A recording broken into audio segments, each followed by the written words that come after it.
Hello friends, simply উর্মিতে আপনাদের সকলকে স্বাগত রইল। আশা করি আপনারা সকলেই খুব ভালো আছেন। আজ আমি হাজির হয়েছি একটা সিম্পল রেসিপি নিয়ে, কিন্তু একটু অন্যরকমভাবে, আর খেতে দুর্দান্ত, গরম ভাতে দারুণ লাগে। তো চলুন দেখে নেওয়া যাক। তো পালং শাক একটি নিয়েছি, আর এদিকে মূলো শাক একটি। তো এগুলোকে আমি কেটে ফিরে আসছি। তো মূলো শাক কেটে নিয়েছি, এই দেখুন আলাদা করেই কেটেছি, কারণ একটা গলতে সময় লাগে আর একটা একদমই সময় লাগে না। তো এই জন্য আলাদা করেই রেখেছি। একসাথে রান্না করলে দারুণ লাগে এই দুটো শাক মিলিয়ে। তো দেখতে থাকুন। তো কড়াইতে তেল দিয়ে আমি কলাই ডালের বড়িগুলো ভেজে নিলাম। এক মুঠো পরিমাণ বড়ি এই যে লাল করে ভেজে তুলে নিলাম। এবার আবারও একটু সর্ষের তেল দিয়ে দিয়েছি। এবার গোটা শুকনো লঙ্কা আমি দুটো দিয়ে দিলাম, দু টুকরো করে, আর দিয়ে দিয়েছি একটু কালো জিরে ফোড়নে। এবার গোটা গোটা করে কেটে রাখা একটা বড় আলু, একটু মোটা করেই কেটেছি, এটা দিয়ে দিয়েছি। দিয়ে এটাকে আমি ভেজে নেব। এতে কিন্তু একটু আমি জলের ব্যবহার করব না।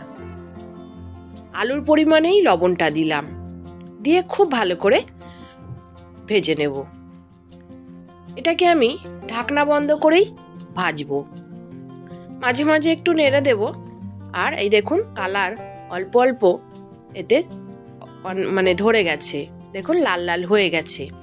এবার আমি এতে অ্যাড করব থিতো করা রসুন। এখানে 4 কোয়া রসুন নিয়েছি, আর একটা কুচানো পেঁয়াজ, আর 4টে কাঁচা লঙ্কা চেরা, সবই দিয়ে দিলাম। দিয়ে এবার আলুর সাথে আমি লাল করে ভেজে নেব। এতে কি হবে, পেঁয়াজ রসুনটা ভাজাও হবে, আলু সিদ্ধও হয়ে যাবে। দেখুন আলুর সাথে আমি ভেজে নিয়েছি। এবার কালারের জন্য একটু হলুদ গুঁড়ো দিলাম, দিয়ে ভালো করে আমি ভেজে নেব। পেঁয়াজ রসুন থেকে বেশ সুন্দর একটা ফ্লেভার যখনই বের হবে, তখনই দিয়ে দিলাম দেখুন কেটে রাখা মূলো শাকগুলো। আর একদম কচি যে মূলোগুলো ছিল সেগুলো কুচিয়ে আমি নিয়ে নিয়েছি। এবার আগে মূলো শাকটা দিয়েছি, কারণ এটা সিদ্ধ হতে একটু সময় নেয়। এটা দিয়ে ঢাকনা বন্ধ করে লো ফ্লেমে আমি এটাকে প্রথমে 2 থেকে 3 মিনিট রেখে তারপরে ঢাকনা খুলে আবারও দেখুন মিশিয়ে দিচ্ছি ভালো করে, আর ভেজে নিচ্ছি। কারণ এর থেকে মূলো শাক থেকে জলও খুব একটা বের হয় না। তারপরে মিনিট 5 পর, মূলো শাক দেওয়ার মিনিট 5 পর আমি দিয়ে অ্যাড করলাম পালং শাকগুলো। আর এবার দিয়ে দিলাম সামান্য একটু লবণ, দিয়ে একটু মিশিয়ে নেব।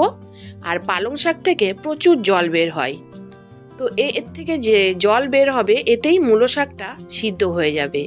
আর আলুও যদি একটু কম সিদ্ধ হয়ে থাকে সেটাও সিদ্ধ হয়ে যাবে। তো মাঝখানে আমি একবার নেড়ে দিয়েছিলাম, প্রচুর জল ছিল। এবার দেখুন ঢাকনা খুলে আবারও আমি একটু ভেজে নেব। লবণ একটু কম আছে, ওই জন্য লবণ দিয়ে আবারও একটু একদম শুকনো করে নেব। শাক আলু সবই আমার একদম সিদ্ধ হয়ে গেছে। এবার কিছুটা ভাজা বড়ি, কিছুটা গুঁড়ো কিছুটা গোটা রেখে আমি মিশিয়ে নেব। আর এতে আমি মিষ্টির ব্যবহার করছি না, আপনারা চাইলে একটু চিনি দিতে পারেন। আমি আর দিলাম না, যেহেতু মূলো শাক একটু মিষ্টি মিষ্টি লাগে, আর এটা খেতে দারুণ লাগে। তো একদম কমপ্লিট হয়ে গেছে আমার রান্না। এবার ডেকোরেট করে নিচ্ছি, আর উপর থেকে দিয়ে দেব আমি একটু ভাজা বড়ি। তো কেমন লাগলো আমার এই 2 রকম শাকের মিশ্রণ ভাজা? যদি ভালো লেগে থাকে অবশ্যই লাইক শেয়ার কমেন্ট করতে ভুলবেন না। যারা আমার চ্যানেলটি নতুন দেখছেন প্লিজ সাবস্ক্রাইব করে আমার পাশেই থাকতে পারেন। আর পাশে থাকা বেল আইকনটি অবশ্যই প্রেস করে দেবেন, যাতে আমি ভিডিও ছাড়লে নোটিফিকেশন সবার আগে আপনার কাছে পৌঁছে যায়, আর আপনি আপনার সময় মতো দেখে নিতে পারেন। আর ফেসবুক থেকে দেখলে অবশ্যই পেজটি ফলো দিয়ে রাখবেন, লাইক এবং শেয়ার করবেন। তো এইরকম নতুন নতুন রেসিপি পেতে অবশ্যই আমার চ্যানেলটিকে সাবস্ক্রাইব করুন। ধন্যবাদ রইল সবাইকে। আজ আসি, সবাই ভালো থাকবেন, সুস্থ থাকবেন।